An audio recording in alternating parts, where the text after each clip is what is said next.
बंगाल में 15 polling booths पर repolling का आदेश हो गया है। 77 जगहों पर रिपोलिंग की डिमांड हो रही है। इलेक्शन ऑब्जर्वर्स की रिपोर्ट आने के बाद चुनाव आयोग ने डायमंड हार्बर की 4 और मगरा हाट वेस्ट के 11 पोलिंग सेंटर पर कल दोबारा वोट डाले जाएंगे, जिसमें कहीं पर टीएमसी के जहांगीर का राज है, कहीं पर टीएमसी के शमीम अहमद मुल्ला का राज है। और ऐसे ही बंगाल की पॉलिटिक्स से जहांगीर हुमायूं बाबरी के चैप्टर को क्लोज करने की तारीख है 4 मई। और 4 मई को अगर सरकार पलटी तो सबसे ज्यादा डर, सबसे ज्यादा खौफ एक खास फौज को लगेगा, जो यूपी में 2017 के बाद शुरू हुआ।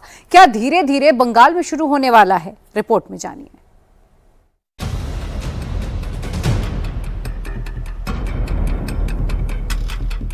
4 मई को पश्चिम बंगाल में ऊंट किस करवट बैठेगा, किसी को पता नहीं है। एग्जिट पोल के रुझानों में भी कंफ्यूजन है। ज्यादातर बीजेपी को जिता रहे हैं, दीदी को हरा रहे हैं, लेकिन कुछ एग्जिट पोल दीदी को 200 पार भी पहुंचा रहे हैं। इसीलिए सरकार को लेकर कंफ्यूजन बढ़ गया है। सबसे अलग बात यह है कि बंगाल के इलेक्शन में इस बार जमीनी मुद्दों से ज्यादा हिंदू मुसलमान की चर्चा हुई। ज्यादातर हिंदुओं को लग रहा है कि बीजेपी आ रही है, बावजूद इसके दीदी पर वो खुलकर नहीं बोल रहे हैं। लेकिन मुसलमानों में कोई कंफ्यूजन नहीं है, खुलकर बोल रहे हैं, दीदी के लिए बोल रहे हैं। नाम मोहम्मद दिलशाद है। मोहम्मद दिलशाद, वोटिंग हो गई जी, वोटिंग तो कर दी हम लोग। बहुत बढ़िया, वो सब तो खैर। लेकिन अब जरा बताइए कि अब क्या बातें हो रही है? बात यही हो रही है, बंगाल में किया है जो फैसला नतीजों में दिखेगा, इंशाअल्लाह वही नतीजों में दिखेगा। अब की बार जो सरकार फिर से दीदी का बनेगा। और अगर कोई मशीन में कोई गड़बड़ करता है बीजेपी वाला तो कुछ 19-20 कर सकता है लोग। ऐसे तो हर जगह हम लोग सुन रहे हैं, यूपी बिहार में जिस तरह का इलेक्शन हुआ उस तरह का वहां पर लोग मशीन में कुछ गड़बड़ किया है। तो अगर ऐसा ना हो तो फिर तो 230 सीट दीदी का आना ही आना है। इंडिया सेक्युलर स्टेट है। यहाँ Hindu, Muslim, Christian, Jews, everybody not have the legal rights to. We are a secular state. अच्छा, आप उस दिन मुझे वोट दे करके मैं समझा, है ना? ठीक। अब मेरा मैसेज दिल्ली सरकार तक पहुंचाइए। मुसलमान एग्जिट पोल के दावों पर 2021 की याद दिला रहे हैं। कैसे बड़े बड़े एग्जिट पोल का गुब्बारा काउंटिंग के दिन फूट गया था और दीदी का 2 पत्ता बंगाल में खिल गया था। इस बार भी मुसलमान दीदी को लेकर शोर हैं। मुसलमान दावा भले ही करें, लेकिन इस बार एक बात का डर भी है जिसका जिक्र वो बार बार कर रहे हैं। चलिए, अब तो अपने काम धाम में लगे हुए, वोटिंग सब हो चुकी है। जी एकदम। कौन सरकार बना? सरकार तो ममता बनर्जी। अच्छा, एकदम, इसमें कोई दो राय नहीं। कहीं कोई गुंजाइश दिख रही कि बीजेपी आ सकती है? बस एक ही गुंजाइश है, अगर वो चोरी ना करे। अगर वोटिंग मशीन में अगर चोरी हुआ तभी वो आ सकता है, वरना अगर ऐसा दीदी की सीट कुछ घट सकती है, ऐसा भी लग रहा है। नहीं बढ़ सकती है, घट नहीं सकता है। क्या नाम है सर आपका? शाहिद हुसैन नाम है। शाहिद भाई, क्या लग रहा है भाई, अब क्या बातें हो रही है? दीदी और कौन बदल रहेगी कि वोट के बाद? ईमानदारी से होने से कभी नहीं बदलेगा, नहीं बदलेगा, कभी नहीं बदलेगा। पक्की बात। बेईमानी शैतानी होगा तो बैलेट पेपर जो है या स्टैम्प सब बदली हो जाएगा, बॉक्स बदली हो जाएगा, तो कुछ भी हो सकता है। ऐसा भी हो सकता है? हाँ, अरे कुछ भी हो सकता है। मोदी है तो सब मुमकिन है। अच्छा क्या नाम है भाई आपका? मोहम्मद अजहरुद्दीन। अजहरुद्दीन, अरे भाई देखिए, अजहरुद्दीन की छोटी सी लकड़ी की गुमटी है, इसमें बहुत सारा खजाना इन्होंने रखा हुआ है। बच्चों की टॉफियां हैं, चॉकलेट्स है, सारी चीजें। भाई अब तो प्रचार का शोर और वोटिंग की हापाधापी सब हो गया ना। अब जब लोग सामान लेने आ रहे हैं तो क्या बातें हो रही हैं आपसे? बातें वही हो रही है, दीदी आएगी और क्या है? दीदी आएगी। इस तरह की बातें नहीं कर रहे कि यार कहीं बीजेपी ना निकाल ले जाए, या निकाल सकती वो है? निकाल सकती है, बंगाल में बीजेपी कोई सवाल नहीं है। हाँ, कोई गुंजाइश नहीं होगा, कुछ सीट इधर उधर हो सकता है। अच्छा, मगर आएगी तो दीदी आएगी। ये बिल्कुल कॉन्फिडेंट। हाँ, मुसलमानों के बीच यह आशंका ऐसे ही नहीं है, क्योंकि जो बंगाल का हिंदू अब तक खामोश रहता था वो इस बार वोकल होकर सामने आ रहा है, हिंदू की बात कर रहा है और परिवर्तन की बात कर रहा है। और बीजेपी ने भी इसी भावना को उभार कर चुनाव लड़ा। चाहे वो अमित शाह हो, योगी आदित्यनाथ हो या फिर शुवेंदु अधिकारी, सबने हिंदुओं के भीतर इसी भावना को दीदी के खिलाफ इस्तेमाल किया। वो बोल रहा था कि जो हिंदू लोग को बचाइए, इस बार परिवर्तन नहीं हो तो हिंदू लोग का हालत हरगोविंद दास चौंदन दास जैसे हो। वो मैं तो नहीं बताऊंगा ये सब बात, वो तो भूटार बता रहा था। एक बहन जो हिंदू लेडी है, उन्होंने रो रहा था, अचानक मुझे पकड़ के बोलो दादा तुम बचाओ, तू भी हमारा सेवियर है, हम लोग दुखी है, इस बार परिवर्तन नहीं होगा तो हम लोग का हालत बहुत खराब है। इसीलिए मुसलमानों को लग रहा है कि अगर दीदी हार गई और बीजेपी आ गई तो उनके लिए मुश्किल हो जाएगी, क्योंकि एसआईआर ने मुस्लिम पावर को कमजोर कर दिया है। ज्यादातर मुसलमानों के वोट कट गए और दूसरी बात, सेंट्रल फोर्स की सख्ती के सामने बंगाल में सब कुछ बिना खौफ के हुआ। ना सोर्स जैमिंग हुई, ना बूथ जैमिंग हुई, ना छप्पा वोटिंग हुई। शाहजहां जैसे लोग जेल में पड़े रहे, जहांगीर खान जैसे टीएमसी के मस्तानों पर शिकंजा कस गया। एक महीना हो गया कि नहीं सर? नहीं सर मेरा तो यहाँ पे नहीं है ना सर। आपका घर कहीं हो, आप एफएसटी तो यही एरिया ना? तो यही कर रहे हो ना, तो आपको एरिया पे एफएसटी का यही एरिया ना? ये जहांगीर खान का घर कौन सा है? उसके अंदर शर्म आनी चाहिए तुम लोगों को। शर्म मैं बता रहा हूँ, हल्के में ले रहे हो ना। केसेस सबके खिलाफ रजिस्टर होंगे, जाएंगे सीबीआई को इन्वेस्टिगेशन। दौड़ते रहना थोड़ा दिल्ली। नतीजा ये हुआ कि दीदी को एक्स्ट्रा सपोर्ट करने वालों मस्तानों की मनमानी नहीं चली। फियर फ्री इलेक्शन हुआ, बम्पर वोटिंग हुई, हिंदुओं ने भी वोटिंग का रिकॉर्ड तोड़ दिया और मुसलमानों ने भी। अब ये किसकी जीत तय करेगा, इस पर डिबेट चल रही है, हिसाब किताब हो रहा है, लेकिन माना जा रहा है यहीं से दीदी की टेंशन बढ़ गई और मुसलमानों के भीतर भी फिक्र बढ़ गई। कुल मिलाकर इस बार मुसलमानों की मनमानी नहीं चली है, जिसका पहला सैंपल साउथ 24 परगना की फाल्टा सीट पर साफ साफ दिखाई दिया।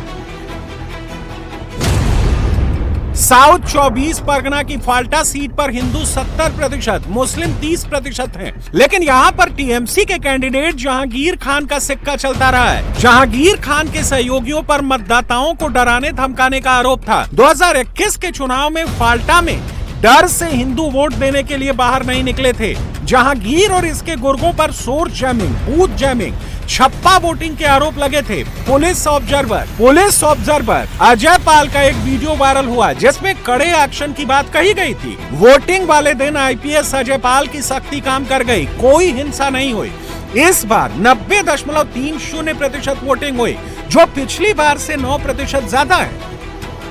इलेक्शन कमीशन की कड़ाई की वजह से इलेक्शन वाले दिन जहांगीर खान की कुछ नहीं चली। जहांगीर खान सिर्फ पुष्पावली डायलॉग बाजी करते रह गए। শুধু আজকে নয়, 15 বছর ধরে বিজেপি আমাকে অনেক ধমকানোর চেষ্টা করেছে, আমার সহকর্মীদেরকে অনেক ধমকানোর চেষ্টা করেছে, কিন্তু কিছুই করতে পারিনি। আজও আমি এই মঞ্চ থেকে কথা দিয়ে যাচ্ছি, 2026-এ আমাদের বিজেপি কিছুই করতে পারবে না। দম আছে মুখেনি। আমি জাহাঙ্গীর অনেক মঞ্চে বক্তব্য রেখেছিলাম, পুষ্পারাজ ঝুঁকে নেই। আমরা ঝুঁকতেও জানি না, আমরা রুখতেও জানি না। আমরা সারা বছর মানুষের কাছে মাথা নত করি, গণদেবতার কাছে আমরা মাথা নত করি, আমরা মানুষের কাছে মাথা নত করি। ওই বিজেপি দালাল পুলিশের কাছে, ইসিআইয়ের কাছে আমরা মাথা নত করি না।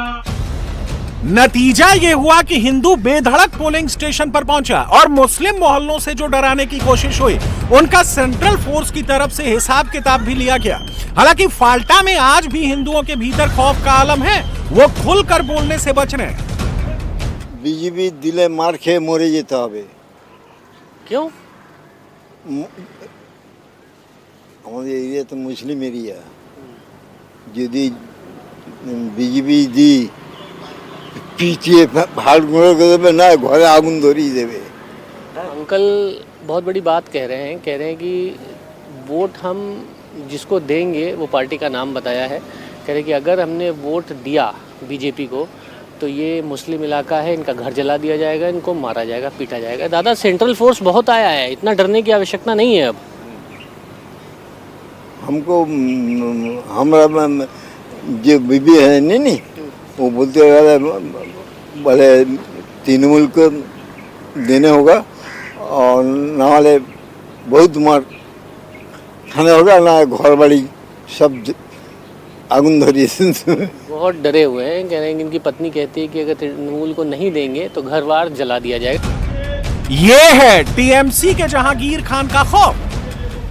वैसे तो जो फर्जी वोटर थे और जो गुर्गे थे ज्यादातर के नाम एसआईआर में कट गए हैं। जो छप्पा वोटिंग और सोर्स जैमिंग कराते थे सख्ती की वजह से वो बूथ तक नहीं पहुंच पाए। जहांगीर जैसे मुसलमानों की मनमानी नहीं चल पाई है। हमारा नाम अरुण घोष। घोष जी, इस बार क्या होने वाला है? अभी वही काटाकुटी होगा। एक भाई कोई क्या बोलेगा, जिसका अच्छा लगेगा काटेगा तो खुद होगा। इतना डर रहे हैं सब लोग यहाँ पर? यही शांतिपूर्ण रहेगा, डरने का कोई बात नहीं। मार देगा, कोई कुछ बोलेगा तो मार देगा। फोर्स तो आ गया है ना, अब डरने की क्या जरूरत है? इसी तो गंडोगल हो गए तो अभी तो बहुत आदमी जेल पर है। यहाँ नामी जगह है, पार्टी भी झमेला होगा। एक आदमी को मार दिया, उसके बाद हम लोग जाके मारा उसको, पकड़ के ले गया। अभी किसका यहाँ पलड़ा भारी है? मुसलमानों की मनमानी नहीं चली, इसका एक सैंपल संदेश खाली विधानसभा सीट भी है। 2024 लोकसभा चुनाव से पहले संदेश खाली की कुछ महिलाओं ने आरोप लगाया था कि शाहजहां और उसके गुर्गों ने वर्षों तक महिलाओं का यौन उत्पीड़न किया और उनकी जमीनों को जबरन मछली पालन के लिए हथिया लिया। शाहजहां टीएमसी का नेता था। विवाद के बाद टीएमसी ने उसे पार्टी से निकाल दिया। फिलहाल जेल में है, लेकिन पूरे इलाके में उसका खौफ रहा है। चुनाव के वक्त इस पर भी हिंदुओं को वोट देने से रोकने, सोर्स जैमिंग और छप्पा वोटिंग के आरोप लगते रहे हैं।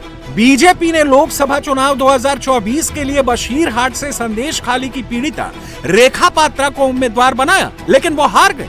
इस बार बीजेपी ने रेखा पात्रा को नॉर्थ 24 परगना के हिंगलगंज से टिकट दिया है। हालत ये है कि शाहजहां के खौफ का इस बार कोई असर नहीं दिखा। वोटिंग के दौरान कोई बड़ी या छोटी हिंसा नहीं हुई। 95.41% वोट पड़े। बात सिर्फ संदेश खाली की नहीं है, मुर्शिदाबाद और मालदा जैसे इलाकों में भी छप्पा वोटिंग और डराने की घटनाएं नहीं हुई। इसी से समझ लीजिए मुर्शिदाबाद वो जिला है जहां पहली बार मुस्लिम वोट को लेकर नया प्रयोग किया गया। हुमायूं कबीर ने बाबरी मस्जिद की नींव रखकर मुसलमानों को भड़काने की और हिंदुओं को डराने की कोशिश की।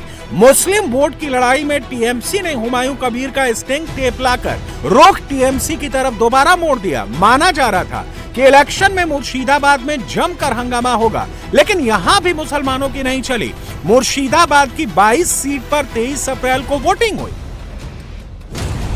कुल 22 असेंबली सीट वाले इस जिले में हिंदू 33.21%, मुस्लिम 66.27% हैं।